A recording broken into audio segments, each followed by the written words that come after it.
Welcome to Reframe Your Mindset for Success. With me today is Brenda Dempsey. Hi, Brenda. Hi, Paul. How are you today? Great, absolutely brilliant. I've been having a great day working with my team and clients. Brilliant, brilliant. And what is it you've been up to this week?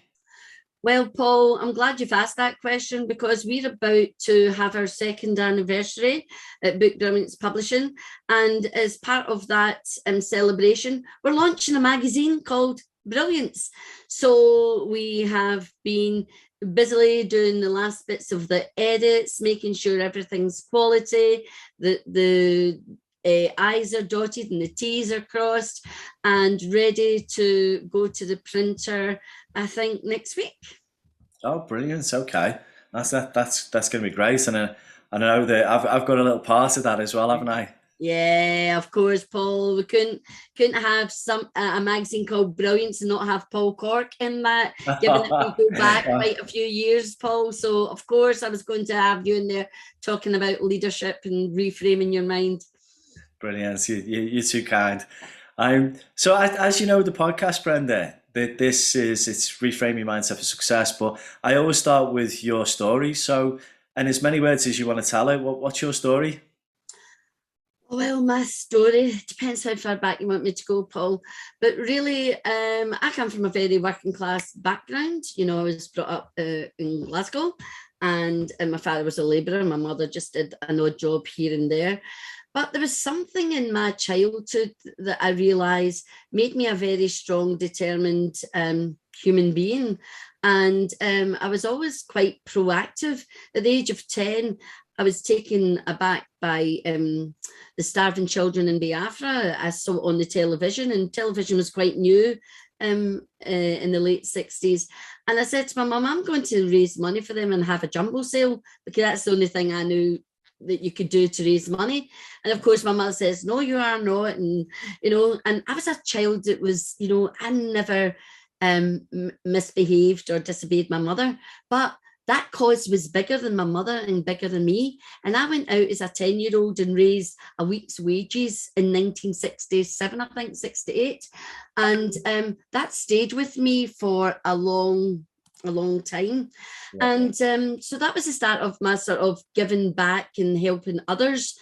And then I left school without any qualifications, Paul, which is hard to believe now.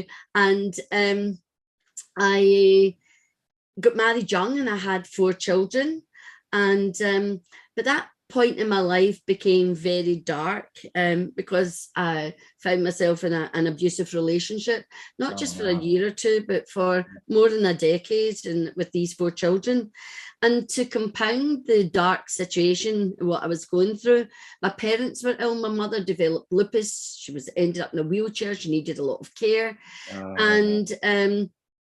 And then what happened one summer in 1992, I believe it was, a terrible incident took place, and I left my marital home for the last time, and I had to flee with my 4 children. Found myself in sheltered accommodation with my children. Actually, they lived with their friends' parents for just a short time, but still we were a bit fragmented.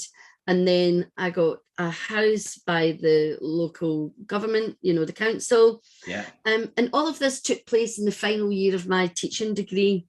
Now, I'm sure many a person would have just thrown in the towel, but as I told you, there was something about me as a child about determination.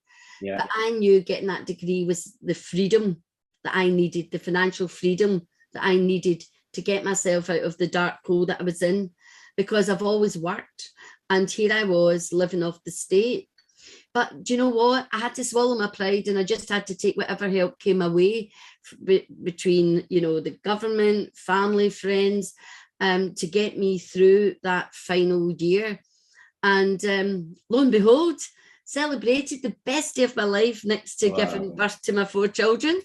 And I got that degree, and that piece of paper gave me financial freedom for the first time ever Wow. since being Brilliant. married. So that was great. So I was a teacher for 25 years. Yeah. My parents died in 2004 and 2005. And fortunately, how the universe works, I wasn't even looking for love or anything like that, but I found a partner who lived in Surrey here in England, where I am now. So in 2005, 3 weeks after my mother died, my children had left the nest. I was an empty nester. Life was a bit lonely and totally different from the absolute chaos that I'd lived in for the last 15, 20 years. So I packed everything up and I came to Surrey and I never looked back. Wow. So I got a job straight away working in special needs because I'd worked in special needs in Scotland. And that's given me a lot of strength and taught me a lot of skills that I'm using today. Patience and tolerance and understanding, diversity and inclusion, all of those things. And that was great. And I worked as a Senko in a special school. And then I had an opportunity to move up the ladder. So I moved to a mainstream secondary school as the Senko there. But I lasted only 2 years. I fell out of love with teaching. And yet quite crazy how things happen in life, because I'd wanted to be a teacher since I was 5 and 6 years old. And here I was ready to give it up because I'd got on that path. You'll know this, and Paul, the path of spiritual enlightenment and personal development. Yeah. And I realized that I'd outgrown education because of their small-mindedness, the fixed mindset. And here I was, a person with a huge growth mindset, developing emotional intelligence and all the other great skills that help us as leaders to support other people. Yeah. And so I gave up my job. I was very blessed that I had an amazing partner, and I wanted to bring up my coaching business, coaching practice. So I did that for 5 years. But in between time, I was asked to contribute to an anthology. And I thought, me an author? And then I thought about it, Paul, and I realised that actually being an author is a great thing, because that might raise my profile, because people look at authors differently. And this is before I knew everything I know today as a publisher. So I started writing, then I got the bug, and then a few months later, somebody else asked me to write, and it was about leadership. So I wrote about holistic leadership, which I'm all about because of holistic development of children. It was all I ever knew, that and reflection, being a reflective practitioner. Yeah. So I got onto that. Then I had the opportunity, because of a disaster, again, out of adversity, I had the opportunity to work with a publisher, which I did so for just under 2 years, and then COVID hit. Yeah. Meanwhile, I've got people asking me to help them write books, and could I publish their book? And I thought, well, I'm not a publisher. I can help you write a book, but publish. And then it got me thinking, and a few other people said, well, why not, Brenda? You could do it. You know what to do. And I thought, well, I'm a leader. I could do it. And why not? I've ran a school. Let's have a go at it. And I knew the basis, put it that way. So I was very fortunate to be able to find two amazing people who were also a victim of the pandemic. And they came and started working with me. And we've not looked back. And we'll be 2 years old in June. And in that time, we now have authors on a global stage in Portugal and France and Germany, in India, in America, in Canada, Australia. Wow, so brilliant. So in a short space of time, I have made an impact on a global stage. And this is what I guarantee my authors. So that's my story. And today I'm loving what I'm doing, because I'm impacting other people's lives, and they are making such a difference. And that's my byline, making a difference on a world stage. Brilliant, brilliant. That's such an amazing story, and obviously you faced some real hardship in your life, but actually, you come through that, and you come through that stronger. And to be able to do the teaching, the coaching, and now to actually be a book publisher who's got authors across the world, that's a fantastic achievement, Brenda. So I'm a massive well done before we go any further.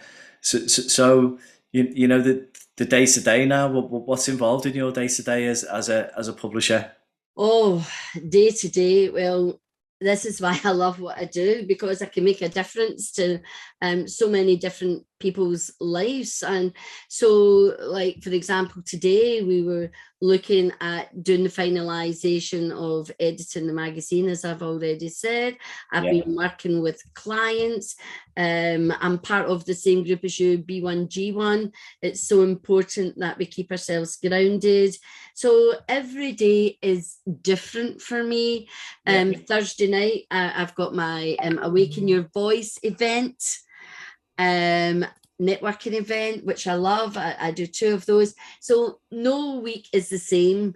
Every day is different. And some days I'm just working, I'm writing some days, you know, I've got my visionary hat, some days I'm creating. But it gets, you know, as leaders and when we become visionaries, sometimes we've got to draw it in, because we can go on and on creating, but it's about creating and really honing that practice and creating something that's worthwhile that people are looking for. So yeah, and as you said, everybody's got a book in them, everybody's got a story, and that's what's important for me. But what's important is using your story to leave a legacy. That is my driver. Right. Okay. That's great. And what advice would you give to anybody who's thinking of writing that book?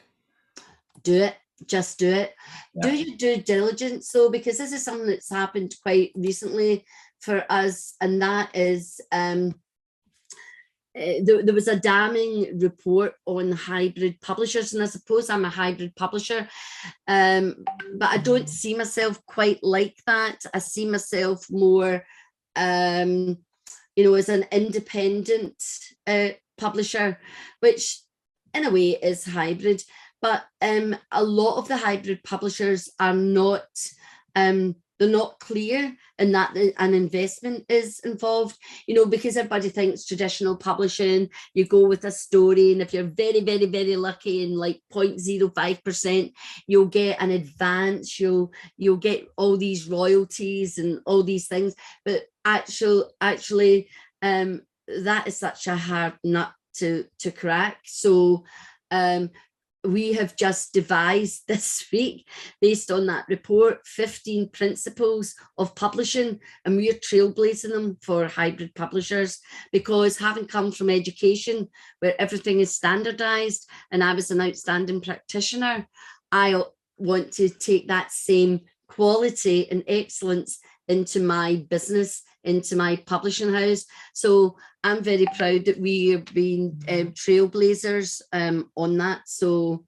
yeah, delighted. Brilliant.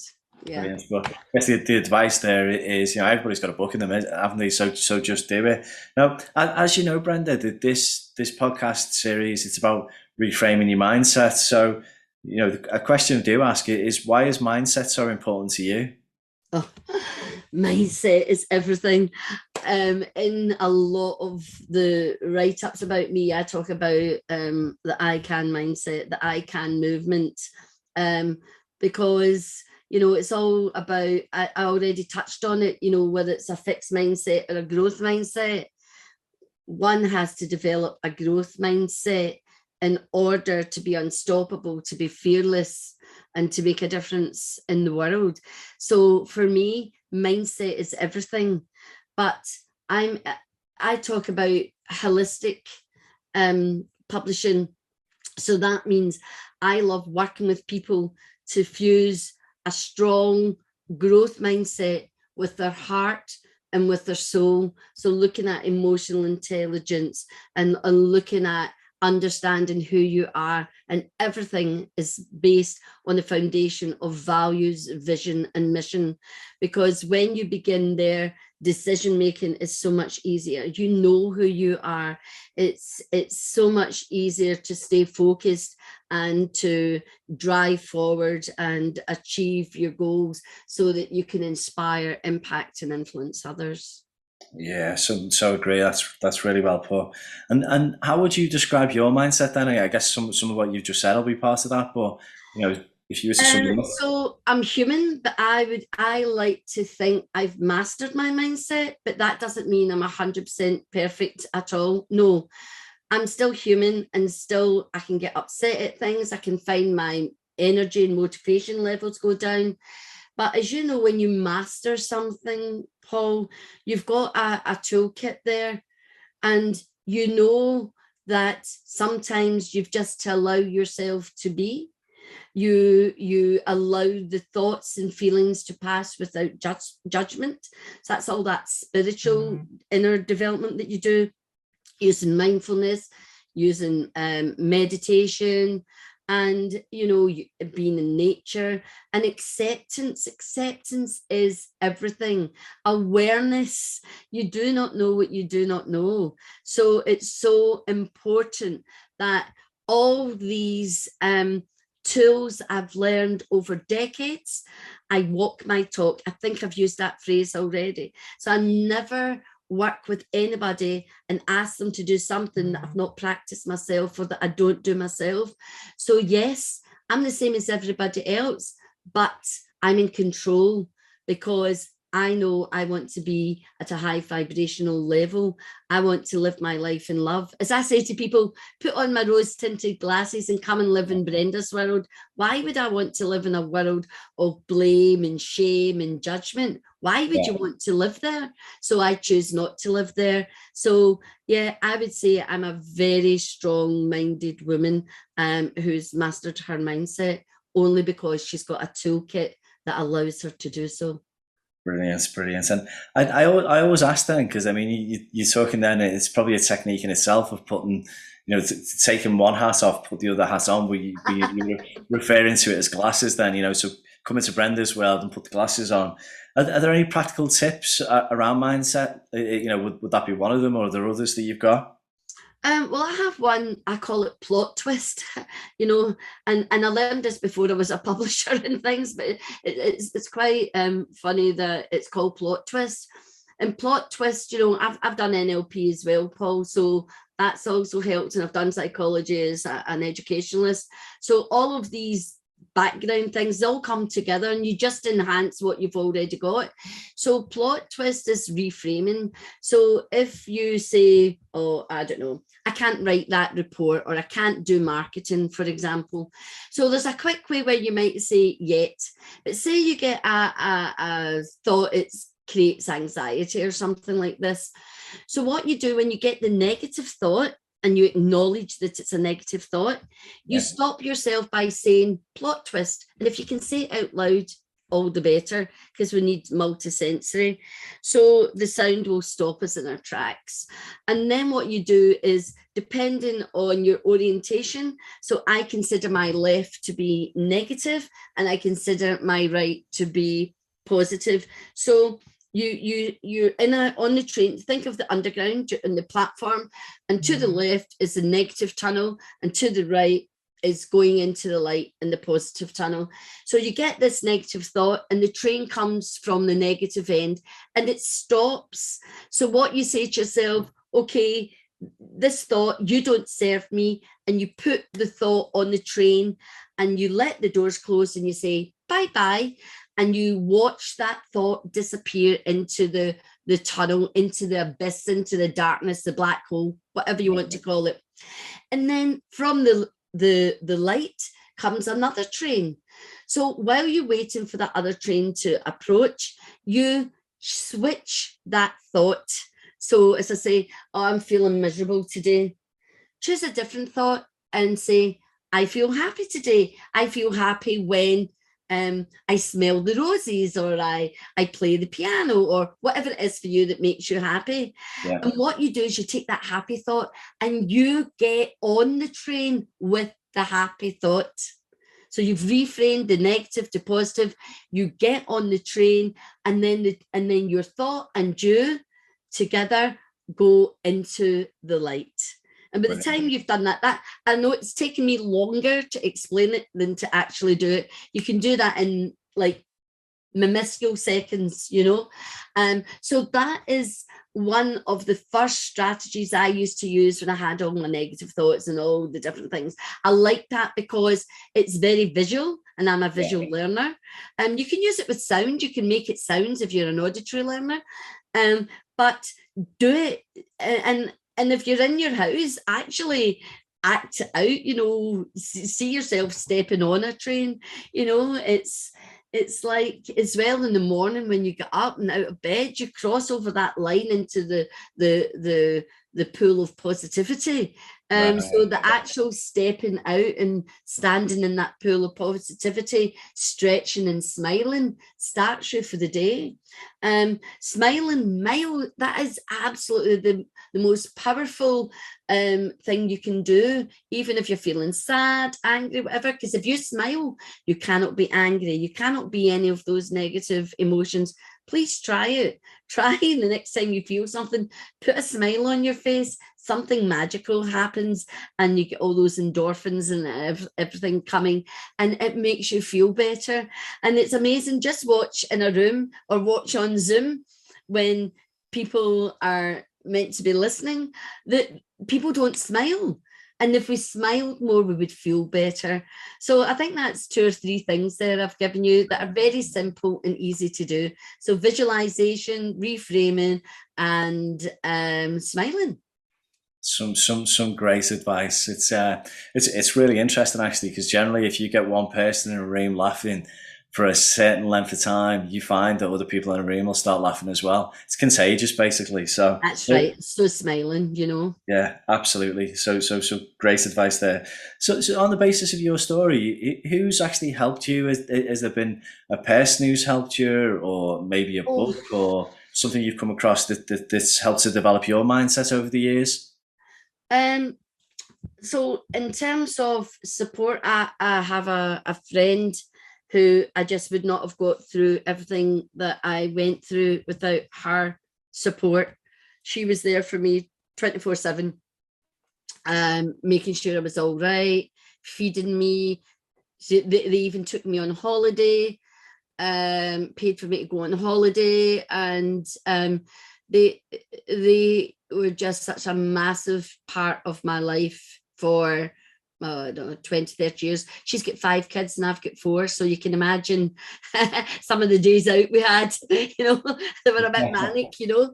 So Yeah. she played a big part. Obviously, my parents were still alive when I went through all that. So great, deep gratitude and appreciation to them and my sisters. And in terms of a book, I would say the book that I read that changed my life, because you know, I talked about psychology and that, and as an educator, but I still couldn't understand why I couldn't achieve certain things in life. And, you know, as I said, I come from a very working class background, and this kind of thing was just never spoken about or even thought about back in the 60s or in my parents' upbringing. And that's another story. But The Compound Effect by Darren Hardy. I think that's his second name, yeah. Yeah. I don't know if you know, do you know that book, Paul? The name sounds familiar. Uh-huh. What's it Yeah. called? Yeah, Dan Hardy is The Compound Effect. So Oh, the whether compound effect. Yeah, sorry, uh, sorry. Yeah, yeah. yeah. So whether it's positive or negative, and I also learned from Dan Hardy, he is a master at storytelling and using metaphor and analogy to help you understand really deep things, you know. So the book, The Compound Effect, is filled with all those stories, and he explained quite clearly one of the stories. There's quite a lot in it, but the one that I remember is 3 friends. So one's all fit and healthy and gung-ho, one's, excuse my language, but one's like obese and doesn't do any exercise, and one's like neither one or the other, you know, in the middle. And the way that he told the story was that whether if you just keep sitting on the couch eating crisps, watching TV, you're putting junk in, so you only get junk out, and it compounds. But if you even do 5 minutes of exercise a day and read 5 minutes of something good and watch less TV each day, you're fueling your mind with positivity and what it needs to nurture it so that it can become a growth mindset. So he tells us an amazing story about that. So obviously the chap put on more weight, the other chap got leaner and fitter, and the one that was neither here nor there, well, he was a bit of a status quo. But the best story he tells about the compound effect was, if I gave you a penny each day, it compounded, or £3 million, what would you take? You know, and I suppose at different times people would say, "I'll take the £3 million," but actually, when you compound a penny, I think it's something like 13 million you get at the end of it. You know, because it doubles every day, and in the beginning. And this is the thing about the compound effect. In the beginning, you don't see any significant change. The significant change doesn't come until much later, to the last, like, I don't know, I think it's 7 or 5 times, you know. So that compound effect really changed my mind and how I looked at things, and gave me lots of strategies to use. So I would say that was the first book that made me sit up and think, you know what, I can do this. I can change my mind. I can master my mind. If he can do it, I can do it. And that's my attitude in life. Look for the evidence.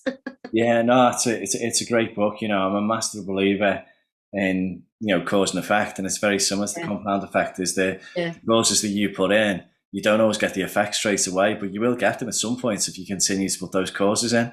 So it's you know, it's very, very similar. So on your travels and your career, is there any funny stuff? I'm sure you've got plenty of funny stories, but is there a funny story that you could possibly share with the listeners? Funny story. I'm a bit serious, although people say I'm funny all the time, but I think education knocked a lot of my fun out of me for 25 years. A funny story. Do you know what? Actually, funny stories for me always involve children, you know. Children just make me smile broadly and laugh. And sometimes funny stories are just about, maybe you see somebody doing something. I'm really struggling to think of a funny story, which is, I must actually, next time somebody asks me this, I'll have a story to tell. Because I've usually got stories for everything, but a funny story is, I can tell you a funny story when I was, this is a funny story, right? But it goes back years and years ago to when I was first married, and I got married at 17. Horror, I know, right? And my mother was teaching me, you know, I was wanting to make a pot of soup and things like that. So in those days, there wasn't supermarkets. So we went to the grocer, and, you know, I was having to buy carrot and onion and everything like that. And I can tell this story today without laughing, but it took me years and years and years to tell the story without falling about laughing. So the chap behind the counter says, "How can I help you?" And I says, "Can you tell me how many onions are in a pound of carrots?" You know, and these are the kind of things you think happen to you when you get older and you get a bit like dementia, but thank God they happen when you're young. So yeah, things like that. That story really, really, really sticks in my mind, because I think it's one of the first times that I did anything like that. It's a very simple little story, but how many carrots you get in a pound onion, or how many onions you get in a pound of carrot? The guy just looked at me. He looked at me, and he couldn't stop laughing. And I had to say it a second time to realise I'd made the error, you know. And my mother was shaking her head. But I used to not be able to tell that story for laughing, but obviously it's sold now. But yeah, that's my funny little idiosyncratic story about that. You know, I'm not perfect. I always remember when I was younger and I was working in the printers, and they said to me, "You need to go and get us a glass hammer and tartan paint." And off a popped. The old one was the long stinger. You can go and get us a long stand. That's I was going to say that. That's what they did in teaching as well. You would get a child, go to Miss so and so and ask for a long stand, you know, because they were annoying you in the class or something like that, and you had to get them out because they were being disruptive. Yeah, so yeah, lots of that. And actually, I can't even think. I should sit down and really go into the recesses of my mind and think of some of the funny things from teaching. I used to say, I need to write that story down. I need to write that story down. And you know what? I never ever did it. And we didn't have mobile phones, so we couldn't even do voice recording in those days either. So right. A lot of them are, you know, they're floating about somewhere in the deep regions of my recesses of my mind. In the ether. In the ether, yeah. So it's been brilliant having you on the podcast, Brenda. So I always finish with that last piece of advice you've got for the listeners. So what would be that last piece of advice? Oh, that last piece of advice is just enjoy life. Do not take yourself too seriously. Allow yourself to laugh at yourself. And it doesn't matter what goes on in the outside of you. What matters is who you are on the inside. The most intriguing and interesting, incredible journey that you can go on in life is the inner journey. And if you've not started yours, I would urge you to start yours today. But just love with all of your heart. It doesn't matter, no arguments worth the hassle and all the upset that you give. So be you, let it go, and just enjoy life. I know that was quite a lot, but that is really profound, 64 years on this planet, and that's what I've learned. Brilliant. That is great advice, Brenda. It really is. So thank you very much for coming on and sharing your story and your thoughts on mindset. It really is appreciated. Thank you very much, Paul, for having me. I really loved it. You're welcome.